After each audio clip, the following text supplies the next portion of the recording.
Hello everyone. आज का topic है flow of charge carrier in semiconductors. Okay, तो आज हम क्या पढ़ेंगे कि किसी भी सेमीकंडक्टर बार में इलेक्ट्रॉन और होल के फ्लो की वजह से कौन कौन से करंट्स हमें मिलते हैं, या फिर सेमीकंडक्टर मटेरियल में या बार में जब हम इलेक्ट्रॉन और होल चार्ज कैरियर्स के फ्लो की बात करते हैं तो हमें कौन से करंट्स मिलते हैं। तो अगर हम मेटल की बात करें तो मेटल में हमें सिंपल अप्लाइड पोटेंशियल की वजह से करंट मिलता है। ओके, जब भी हम अगर हम एक नॉर्मल सेमीकंडक्टर मेटल बार लें और उसको हम एक एक्सटर्नल पावर सप्लाई से ऐड कर दें तो यहाँ पर हमें एक करंट मिलेगा जो कि क्या होगा, सिर्फ ड्यू टू इलेक्ट्रॉन्स। ओके, क्योंकि मेटल्स में आपके क्या होते हैं, फ्री इलेक्ट्रॉन्स होते हैं और उसकी वजह से आपको करंट यहाँ पर मिलता है। But in case of semiconductor materials आपको करंट इलेक्ट्रॉन की वजह से भी मिलता है और आपको होल्स की वजह से भी मिलता है। ओके, तो जैसा हमने पिछले लेक्चर्स में पढ़ा ड्रिफ्ट वेलोसिटी के बारे में कि अगर हम सेमीकंडक्टर मटेरियल में एक एक्सटर्नल पोटेंशियल अप्लाई करते हैं तो ड्यू टू इलेक्ट्रिक फील्ड जो भी आपके चार्ज कैरियर्स होते हैं वो एक पर्टिकुलर डायरेक्शन में with a particular speed velocity move करते हैं और उस वेलोसिटी को क्या कहा जाता है, ड्रिफ्ट वेलोसिटी। तो उसको वीडी से रिप्रेजेंट किया जाता है और ऐसा कब होता है, जब हम एक्सटर्नल पोटेंशियल अप्लाई करते हैं। ओके, तो इस फिगर में जैसा आपको दिख रहा है कि आपने एक सेमीकंडक्टर मटेरियल में एक एक्सटर्नल पोटेंशियल अप्लाई किया है और जिसकी वजह से आपके जो चार्ज कैरियर्स हैं वो फ्लो कर रहे हैं। अब वो चार्ज कैरियर्स कौन कौन से हैं, वो आपके इलेक्ट्रॉन्स भी हैं और वो आपके होल्स भी हैं। तो होल्स की अपनी मोबिलिटी है, इलेक्ट्रॉन्स की अपनी मोबिलिटी है। जैसे कि like drift velocity of electrons, तो इलेक्ट्रॉन्स अपनी वेलोसिटी से मूव कर रहे हैं। वेलोसिटी ऑफ होल्स वीपी, वो अपनी वेलोसिटी से मूव कर रहे हैं। तो उनका फॉर्मूला क्या होगा, V N equal to mu N into E. And drift velocity of holes क्या होगा आपका, VP equal to mu P into E. Okay, तो ये सारे नोटेशन हम ऑलरेडी डिस्कस कर चुके हैं। अब हम यहाँ आगे देखेंगे कि किस तरीके से ड्रिफ्ट करंट को फाइंड आउट किया जाता है, डेरिवेशन की किस तरीके से कैलकुलेट करते हैं, क्या उनकी वैल्यू होती है। ओके, तो ये पॉइंट आई थिंक पूरा क्लियर होगा, ये हम पढ़ चुके हैं ऑलरेडी ड्रिफ्ट वेलोसिटी। अब हम ड्रिफ्ट करंट डेंसिटी की बात करते हैं। तो देखिए, drift current density due to free electrons is given by Jn equal to e N into mu N into E. Okay, so ये जो n नोटेशन है ये आपका इलेक्ट्रॉन्स के लिए है और ये जो p नोटेशन है ये आपका होल्स के लिए है। तो देखिए हम इसको कैसे एनालाइज करेंगे, कैसे हम इसके एक्सप्रेशन को फाइंड आउट करेंगे। सपोज हमने एक सेमीकंडक्टर मटेरियल बार लिया। ओके, इसकी लेंथ कितनी है, l, और इसका जो एरिया है वो कितना है, a। क्लियर। अब इसके अंदर इलेक्ट्रॉन्स हैं। क्लियर। होल्स के लिए हम होल्स कंसीडर कर लेंगे, अभी हम इलेक्ट्रॉन्स को कंसीडर कर रहे हैं। Now capital N is the number of electron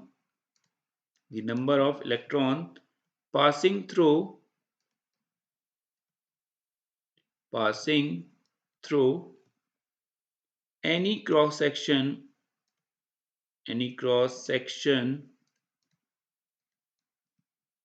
of semiconductor bar within time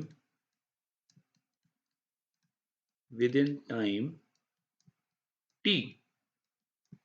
okay, तो n वो नंबर ऑफ इलेक्ट्रॉन्स हैं जो इस सेमीकंडक्टर बार के किसी रीजन से पास हो रहे हैं t टाइम में।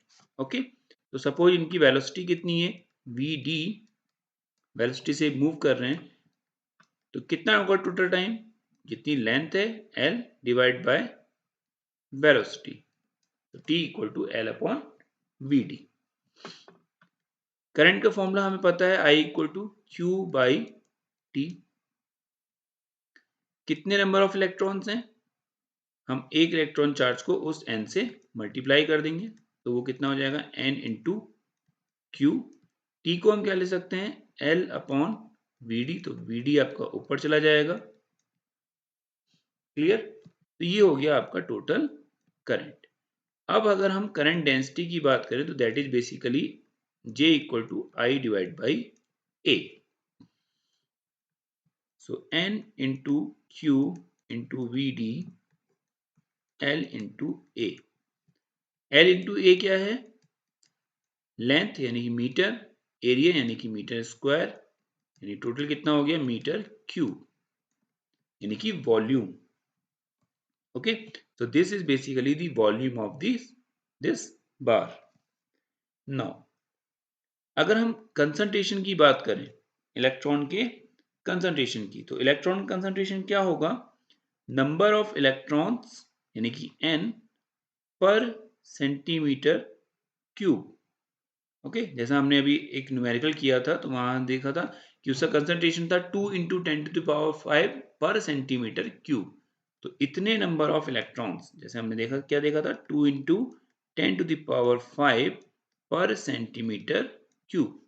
तो इसका मतलब 1 सेंटीमीटर क्यूब में कितने इलेक्ट्रॉन्स थे, 2 इंटू 10⁵। तो वही चीज हम यहाँ पे कंसंट्रेशन डिफाइन कर सकते हैं, n is the number of electrons divided by centimeter cube, that is volume density. Okay, volume of the tube. So n divided by L into A को हम क्या लिख सकते हैं, small n, okay, into Q into VD, that is equal to J. अब VD drift velocity का formula हमने क्या पढ़ा है, drift velocity is equal to mu e. तो हम यहाँ पे क्या करेंगे, n into q into mu e. अभी हम इलेक्ट्रॉन्स की बात कर रहे हैं तो हम यहाँ पे म्यू एन रिप्रेजेंट कर रहे हैं। ओके, तो क्या फॉर्मूला हो गया, देखिए, J equal to n q mu N into e. तो Q जो है उसको आप, मतलब चार्ज को आप Q से भी रिप्रेजेंट कर सकते हैं और E से भी रिप्रेजेंट कर सकते हैं। ओके, तो अगर इलेक्ट्रॉन की बात करेंगे तो आप चार्ज को E से रिप्रेजेंट करेंगे, होल्स की बात करेंगे तो आप इसको P से रिप्रेजेंट करेंगे।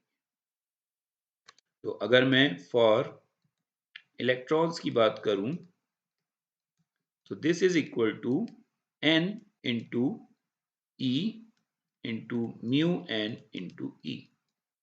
तो देखिए यही फॉर्मूला यहाँ पे लिखा हुआ है, Jn equal to E into N, Jn equal to E into N into mu N into E. Clear? तो आई होप ये डेरिवेशन आपको समझ में आ गया होगा कि किस तरीके से हमने निकाला। और इसी को हम, आप इसको ऐसे भी लिख सकते हैं, इसी फॉर्मूले को, J equal to sigma E, जहां पे सिग्मा आपका क्या है, कंडक्टिविटी, और सिग्मा का फॉर्मूला है N E mu N. Okay, sigma equal to N E mu N, this is for electrons, and sigma, इसको आप सिग्मा एन भी लिख सकते हैं, and sigma P is, N is concentration, P mu N. Clear? तो इसी तरीके से जैसे हमने ये इलेक्ट्रॉन्स के लिए डिफाइन किया, हम किसके लिए डिफाइन कर सकते हैं, होल्स के लिए। सेम प्रोसेस रहेगा, सब कुछ सेम है, बस क्या होगा, आपका नोटेशंस चेंज हो जाएंगे। म्यू एन की जगह आप म्यू पी यूज करेंगे, क्यू की जगह आप पी यूज करेंगे। ओके, तो देखिए यहाँ पे E N into mu N into E, so E is charge, n is concentration, mu n mobility of electrons, E is electric field. Okay, तो यहां पर देखिए E is charge। Okay, so ये जो मैं बोल रहा था यहाँ पे, सॉरी, यहाँ पे मैंने ये कहा था Q की जगह P यूज करेंगे, Q की जगह P यूज नहीं करना है, Q is basically charge. Okay, तो इलेक्ट्रॉन का ही फ्लो होता है, सॉरी यहाँ P नहीं होगा, ये E ही होगा, इलेक्ट्रॉन्स का ही बेसिकली फ्लो होता है। तो Q is replaced by E, and then यहां पे अभी क्या थे, नंबर ऑफ इलेक्ट्रॉन्स, वहां पे क्या होगा, नंबर ऑफ होल्स। ओके, तो यहां पर आप इसको एन डी लिखेंगे, वहां आप क्या लिखेंगे उसको, एन ए पर सेंटीमीटर क्यूब। तो ये आपका इलेक्ट्रॉन का कंसंट्रेशन होगा और ये आपका होल्स का कंसंट्रेशन होगा। ओके, तो जब आप होल्स की बात करेंगे तो आप क्या लिखेंगे इसको, P।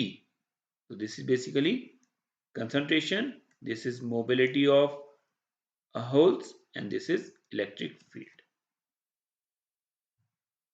ओके, तो बाकी आपके ये देखिए नोटेशंस हैं।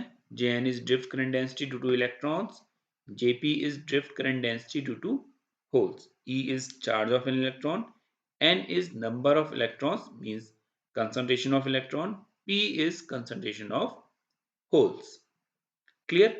Now total drift current density क्या हो जाएगी आपकी, that is the addition of current density due to electrons and plus current density due to holes. तो देखिए यहां पर हमने इस फॉर्मूले को कंबाइन करके लिख दिया, ई स्मॉल ई और कैपिटल ई आपके कॉमन है, तो अंदर आपका क्या आ जाएगा, N mu N plus P mu P. Clear.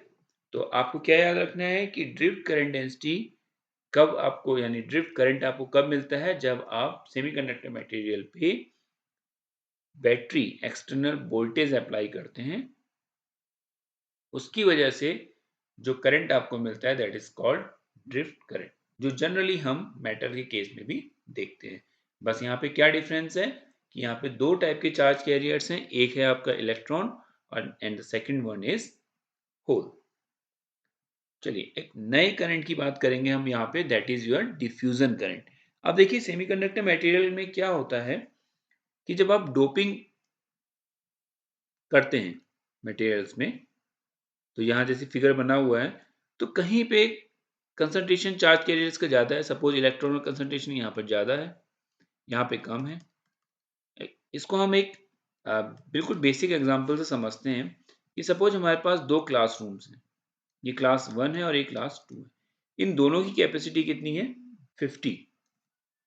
Okay, तो यहाँ भी 50 स्टूडेंट बैठ सकते हैं, यहाँ भी 50 स्टूडेंट बैठ सकते हैं, बट हमने पहले क्या किया, इस क्लास में 80 स्टूडेंट्स को एंट्री दे दी। ओके, और यहाँ पे सिर्फ कितने थे, 20 स्टूडेंट्स।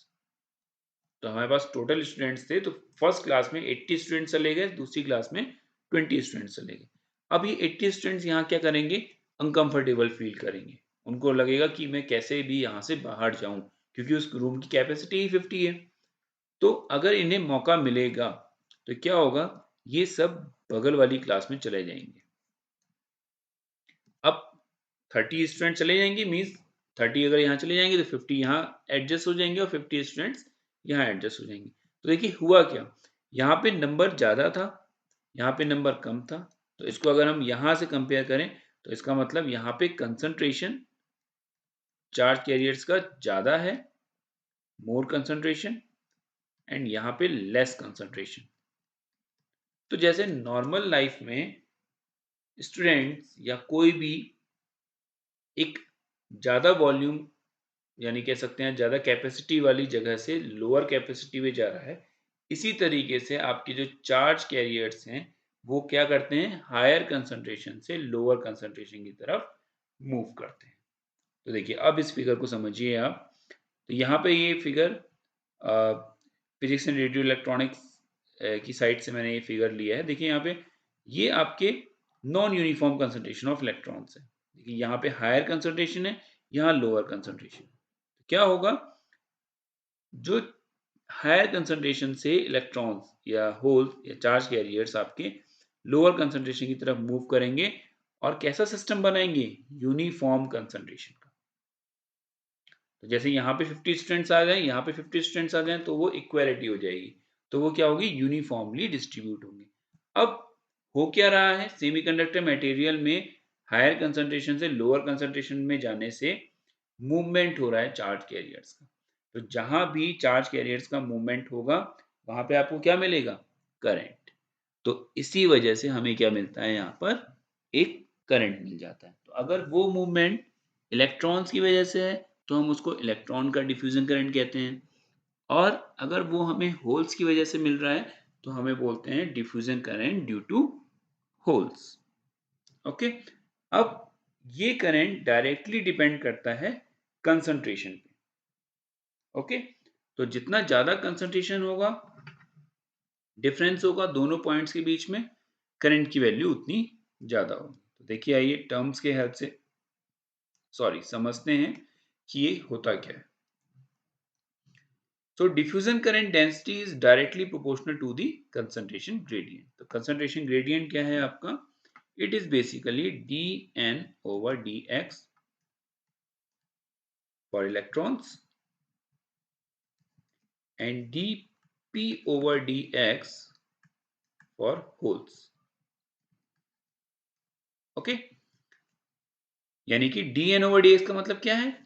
ये आपका एक सेमीकंडक्टर बार है, ये x इक्वल टू 0 और ये x equal to suppose 5 centimetre. ठीक है, यहाँ पे कंसंट्रेशन कितना था? N1, यहाँ पे कंसंट्रेशन था N2। सो dN ओवर dx का मतलब है N2 minus N1 divide by x2 minus x1। This is the ratio of dN over dx, concentration gradient. So concentration gradient is the difference in concentration of electrons or holes in a given area. If the concentration gradient is high, means इन दोनों के बीच का difference अगर ज्यादा होता है, then the diffusion current density is also high. तो आपकी जो diffusion current density होगी उसकी वैल्यू भी क्या होगी? ज्यादा होगी। Similarly, if the concentration gradient is low, means अगर इनका डिफरेंस कम है, तो diffusion current density क्या होगी आपकी? लो होगी। ओके, अब इसको मैथमेटिकल टर्म्स में लिखने के लिए क्या कहा गया कि जो आपका Jn करंट डेंसिटी है, that is directly proportional to the concentration gradient. Okay, and then constant term देने के लिए तो डेफिनेटली मल्टीप्लाई बाय चार्ज। एक कांस्टेंट आया दैट इज Dn, जिसको हम बोलते हैं डिफ्यूजन कांस्टेंट। तो Dn for electrons and Dp is for holes. ठीक है, into dN over dx। Clear? अब देखिए,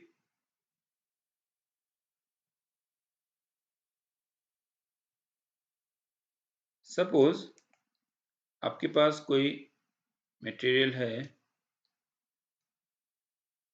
ओके, यहाँ कंसंट्रेशन है N1, यहाँ कंसंट्रेशन है N2, दिस इज x1 और ये है आपका x2। तो सपोज यहाँ पे कंसंट्रेशन ज्यादा था, मींस यहाँ पे कंसंट्रेशन था आपका 10 टू द पावर 8 और यहाँ पे कंसंट्रेशन था आपका 10 टू पावर 7। ये है x इक्वल टू, मतलब ये 0 था और ये था आपका 1 सेंटीमीटर। ओके, तो देखिए, अगर आप dN ओवर dx की बात करेंगे तो क्या होगा? 10 to power 7 minus 10 to power 8 divide by 1 minus 0। Clear? तो ये कितना आएगा?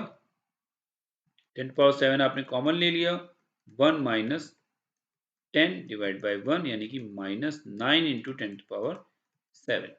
तो इतना कंसंट्रेशन इस पॉइंट से इस पॉइंट की तरफ मूव हुआ, तो यानी कि ये वैल्यू कितनी आ रही है? निगेटिव।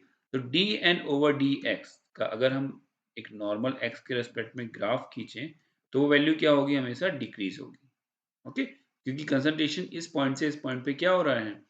यहाँ जा रहा है, तो डेफिनेटली यहाँ की वैल्यू कम हो रही है और यहाँ की मतलब यहाँ की वैल्यू कम हो जाएगी, तो ये कंसंट्रेशन का डिफरेंस क्या आएगा? नेगेटिव। इसीलिए dN over dx minus sign के साथ है यहाँ पर, तो ये तो एक कांस्टेंट है, तो this concentration difference is basically negative. और ये minus sign minus Q represent कर रहा है इलेक्ट्रॉन को।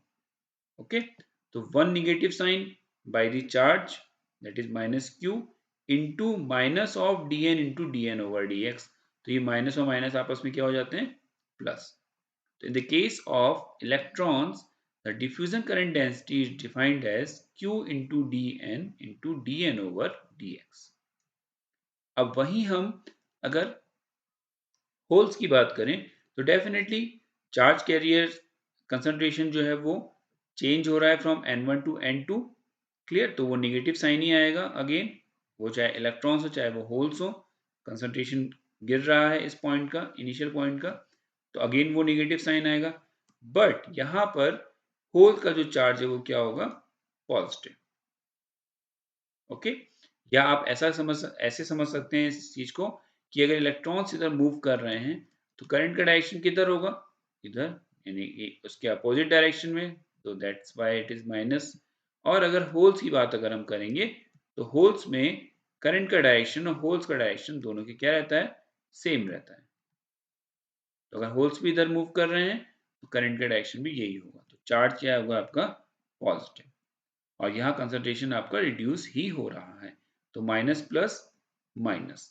तो होल्स के केस में ये जो फॉर्मूला होता है that is minus q d p into d p over D x, clear. And the unit is ampere per metre square. Okay, so I hope ये दोनों ही टाइप के करंट आपको समझ में आ गए होंगे, आपको इनके फॉर्मूले याद करने होंगे। तो अगर हम total current density due to electrons की बात अगर हम करें तो यहाँ पर मैं लिख देता हूँ इसको, this is due to electrons and it is due to holes. तो अगर हम सिंपल इलेक्ट्रॉन्स की बात करें तो एक करंट हमें मिल रहा है ड्रिफ्ट करंट और दूसरा हमें मिल रहा है डिफ्यूजन करंट। तो टोटल फॉर्मूला क्या हो जाएगा आपका करंट डेंसिटी का, Q into mu N into E plus Q into D N over D X, यहाँ पर प्लस साइन आएगा देखिए। और अगर मैं होल्स की बात करूंगा तो Q into mu P into e minus Q into d p over D x. तो ये माइनस साइन आप याद रखिएगा कि क्यों आ रहा है, क्लियर, क्योंकि कंसंट्रेशन तो डिक्रीज होगा ही होगा, बट चार्ज जो होल्स का, जो आप कह सकते हैं होल है, वो पॉजिटिव चार्ज कैरी कर रहा है, या फिर उसका जो डायरेक्शन है वो करंट के डायरेक्शन में ही है, तो सेम डायरेक्शन है, क्लियर। अब ये कुछ समराइज फॉर्म में मैंने ये फॉर्मूले लिखे हुए हैं, ये सारे फॉर्मूले आपको याद होने चाहिए क्योंकि इनके बेसिस पे आपसे न्यूमेरिकल्स पूछे जाते हैं, क्लियर। तो टोटल करंट डेंसिटी क्या है, रेसिस्टिविटी क्या है, ये सारे फॉर्मूले मैंने आपको यहाँ पे समझा दिए। चलिए अब अपने इस कॉन्सेप्ट को और ज्यादा क्लियर करने के लिए हम एक दो न्यूमेरिकल सॉल्व करेंगे। तो एक न्यूमेरिकल है आपका कैलकुलेट डिफ्यूजन करंट डेंसिटी। देखिए क्या कैलकुलेट करना है यहाँ पे, diffusion current density at x equal to 0 concentration कितना है 10 to the power 17 and x equal to 2 micrometre पे आपका जो कंसंट्रेशन है that is 6 into 10 to the power 16 per centimetre cube. Okay, diffusion constant आपको गिवन है 35 centimetre square per second and charge is 1.6 into 10 to the power minus 90 coulomb. चलिए अब अगर diffusion current density हमें सॉल्व करना है तो मुझे मालूम है कि देखिए कंसंट्रेशन n है, तो फॉर्मूला क्या लगेगा, Q into D N over D x, clear. अब इसको अगर हम तोड़ें तो हम क्या लिखेंगे, minus Q into D N, और देखिए यहीं पे ये चीज समझ में आ जाएगी हमें कि D N over D x, तो हमें पहले वैल्यू रख के देखनी है। पहले हमारे एक्स इक्वल टू 2 पे कितना कंसंट्रेशन है 6 इंटू, देखिए यहाँ सॉल्व किया है, इसको पहले खोल लिया आपने, D N two minus N one divide by X two minus X one, तो कंसंट्रेशन कितना है 6 into 10 to the power 16 minus X equal to 0 पे कितना है 10 to the power 17 divide by 2 into 10 to the power minus 4 minus 0। Okay, अब जब आप इसको सॉल्व करेंगे तो ये क्या देगा आपको, एक नेगेटिव साइन, क्योंकि यहाँ पे वैल्यू कम है, मतलब 10 पावर 16 आप कॉमन निकालेंगे, तो 10 पावर 16 आपने कॉमन निकाला, अंदर क्या बचा 6 माइनस 10, तो आपको कितना मिला minus 4 into 10 power 16 divide by 2 into 10 power minus 4, तो ये निगेटिव साइन आया। ऐसे ही एक नेगेटिव साइन आपको कौन देगा, ये इलेक्ट्रॉन का charge, that is minus 1.6 into 10 power minus 90, तो माइनस माइनस क्या हो जाएंगे आपके प्लस, और आपका आंसर क्या आएगा 1120 ampere per centimetre square. Okay, तो देखिए यहाँ पे ये गलती नहीं करनी है कि आपने लिखा JN equal to Q into DN over DX। आपने चार्ज रखा 1.6 × 10⁻19 DN। यहाँ पे आपने इसको सिंपली सॉल्व किया, लाइक 6 × 10⁻16 माइनस 10⁻17 2 × 10⁻4 माइनस 0। क्लियर? और यहाँ आप साइन लगाना भूल गए, पहली चीज। या आपने सिंपल इसको ऐसे लिख दिया 10⁻17 माइनस 6 × 10⁻16। तो अब देखिए आप कंसंट्रेशन कहाँ से ले रहे हैं, 10⁻17 कहाँ पर है, x = 0 पे, तो यहाँ पर 0 आएगा, माइनस 2 × 10⁻4। इसको ऐसा मत करिएगा कि 10⁻17 माइनस 6 × 10⁻16 डिवाइड बाय 2 × 10⁻4 माइनस 0 कर रहे हैं, ये गलत। क्लियर? ओके, तो आप यहां से इस पॉइंट से इस पॉइंट पे जा रहे हैं, तो आपको ये माइनस ये करना है, x2 माइनस x1, और चार्ज का ध्यान रखना है, मैग्नीट्यूड। ओके, चलिए नेक्स्ट क्वेश्चन। तो ये आपका एग्जांपल था, ये था आपका डिफ्यूजन करंट डेंसिटी पे। अब एक क्वेश्चन कर लेते हैं हम ड्रिफ्ट करंट पे। तो ये कोई सिलिकॉन सैंपल है आपके पास जिसका कंसंट्रेशन है, डोनर कंसंट्रेशन है 10⁻16 पर सेंटीमीटर क्यूब। x = 0 से लेंथ इसकी 1 माइक्रोमीटर तक है और 1 वोल्ट पोटेंशियल आपने इसके क्रॉस अप्लाई किया है। तो at room temperature that is 300 kelvin, electron mobility is 1350 centimeter square per volt second. We have to calculate the magnitude of electron drift current density. देखिए यहाँ पे आपको ड्रिफ्ट करंट कैलकुलेट करना है, वो भी इलेक्ट्रॉन का, एट x = 0.5 माइक्रोमीटर। क्लियर? देखिए मुझे पता है ड्रिफ्ट करंट के डेंसिटी का फॉर्मूला क्या होता है, J = n, वही आपका जो electron concentration into E into mu n into E। Clear? तो देखिए यहाँ पे ये लिखा J = ND कंसंट्रेशन, जो कितना है आपका यहाँ गिवन है आपको, into E electron charge into mu n into E। Okay, so सबसे पहले हमें यहाँ क्या कैलकुलेट करना है, इलेक्ट्रिक फील्ड। तो E = मैंने आपको फॉर्मूला बताया था V/D। तो पोटेंशियल कितना है इस पूरे सैंपल के अक्रॉस, 1 वोल्ट, और इस सैंपल की लेंथ कितनी है, 1 माइक्रोमीटर गिवन है आपको। ओके, तो first you have to convert it into centimetre, क्योंकि आपका जो कंसंट्रेशन है वो सेंटीमीटर में गिवन है। तो आप क्या करेंगे, 1 × 10⁻6 इंटू 10⁻2।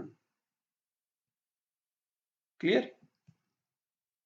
तो ये देखिए थोड़ा ट्रिकी है, ये चीजें आपको याद रखनी पड़ेगी कि कहाँ पे कौन सी यूनिट है। तो मैं इसको ये लिख सकता हूँ 10⁻6 मीटर। अब मुझे अगेन इसे अगर सेंटीमीटर में कन्वर्ट करना है तो मैं मीटर को क्या लिखूंगा, सेंटीमीटर में, यानी कि 100 से मल्टीप्लाई करूंगा। 100 कितना होता है आपका, 10⁻2, तो कितना बचा, 10⁻4। ओके, तो यहाँ पे 10⁻4 बचेगा, वो आपका ऊपर चला जाएगा, तो आपको क्या मिल जाएगा, electric field 10⁻4 volt per centimetre.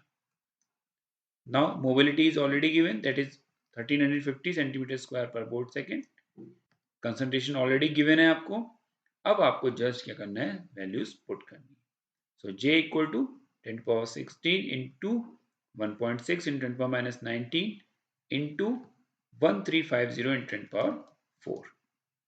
बस आपका जो आंसर आ जाएगा that is 2.16 into 10⁻4 ampere per centimetre square. Okay, so I hope आपको ये दोनों न्यूमेरिकल समझ में आ गए होंगे, डिफ्यूजन करंट डेंसिटी कैसे कैलकुलेट की जाती है एंड ड्रिफ्ट करंट डेंसिटी कैसे कैलकुलेट की जाती है। तो अब हमने एक बार मैं समराइज कर रहा हूं, क्योंकि नेक्स्ट लेक्चर में हम अब डायोड के बारे में पढ़ेंगे कि किस तरीके से पीएन जंक्शन डायोड बनाया जाता है। तो अभी तक हमने एनर्जी बैंड डायग्राम से डिफरेंशिएट करना कंडक्टर, सेमीकंडक्टर, इंसुलेटर को, उसके बाद फिर intrinsic semiconductor, extrinsic semiconductor, then P type, N type semiconductor. उसके बाद हमने डिफरेंट टर्म्स पढ़े, मोबिलिटी, रेसिस्टिविटी, कंडक्टिविटी, ओके, उनके ऊपर न्यूमेरिकल्स करे। फिर हमने electron current, hole current, carrier lifetime, total current, then उसके बाद उसकी हेल्प से हमने आज ड्रिफ्ट करंट और डिफ्यूजन करंट का कॉन्सेप्ट पढ़ा। तो आई होप अभी तक के जितने भी लेक्चर्स हमने पढ़े हैं वो सारी बातें आपकी समझ में आ गई होंगी। अगर आपका कोई भी डाउट है तो आप कमेंट सेक्शन में ज़रूर लिखिए और इस पूरे पोर्शन को एक बार रिवाइज कर लीजिए, क्योंकि अब हम नेक्स्ट टॉपिक जो पढ़ेंगे that is basically the application, और आप कह सकते हैं the use of different type of semiconductor, means p type और एन टाइप सेमीकंडक्टर को आपस में कंबाइन करके हम अब पी एन जंक्शन डायोड बनाएंगे, जो कि एक बहुत अच्छा इलेक्ट्रॉनिक कंपोनेंट है, डिवाइस है, जिसको हम डिफरेंट एप्लीकेशंस में यूज करते हैं। सो आई होप आपको ये सारी चीजें समझ में आ रही होंगी। आज के लेक्चर को हम यहीं ख़त्म कर रहे हैं। Thank you.